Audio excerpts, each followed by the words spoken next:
তোমাকে যতটুকু ভালোবাসি এতটুকু ভালো নিজেকে বাসি নাই। হায়, তুমি আমার ভালোবাসা বুঝো নাই।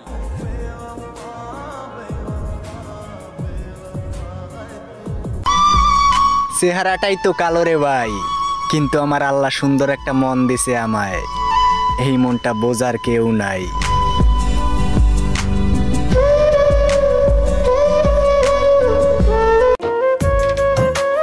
আপন মানুষ করলাম পর হইলাম একটা স্বার্থপর।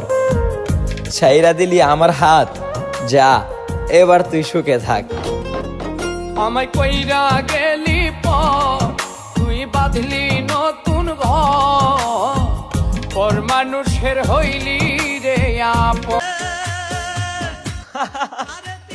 আজ তুমি চলে যাবে অন্য কারো হাত ধরে, আমি না হয় চলে যাব 3.5 হাত মাটির তলে।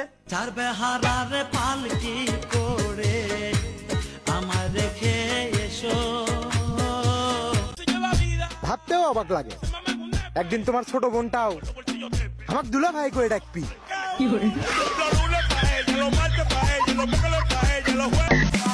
তুমি চানাচুর আমি মুড়ি, ইনবক্সে আসো একটু প্রেমের আলাপ করি।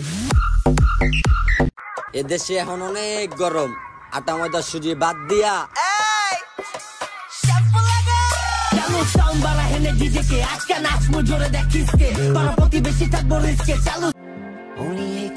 এই হাজার হাজার সমালোচনার মাঝে বলার তো ছিল অনেক কথা, কিন্তু আমি বেছে নিলাম নীরবতা।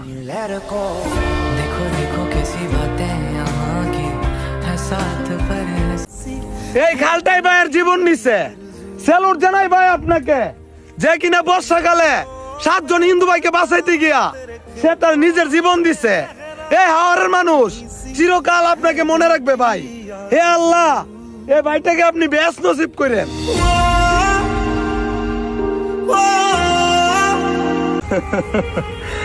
আমি অন্য মানুষের না, আমার আপন মানুষেরই বদলাইতে দেখছি।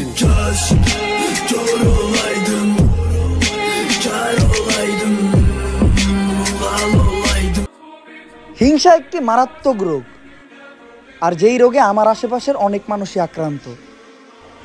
তাই দোয়া করি তারা যেন খুব তাড়াতাড়ি সুস্থ হয়ে যায়।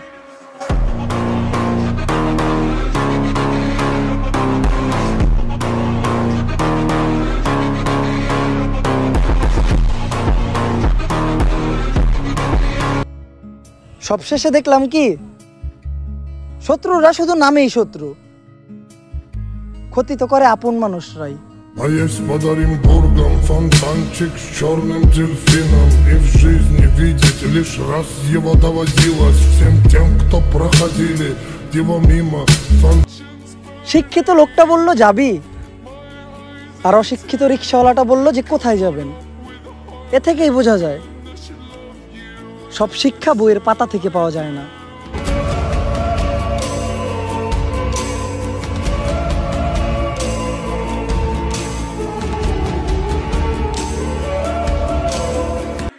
প্রতিশোধ নিতে যাবেন না, সময়ের অপেক্ষা করুন, কারণ পচা ফলগুলো নিজে নিজেই ঝরে পড়ে যায়।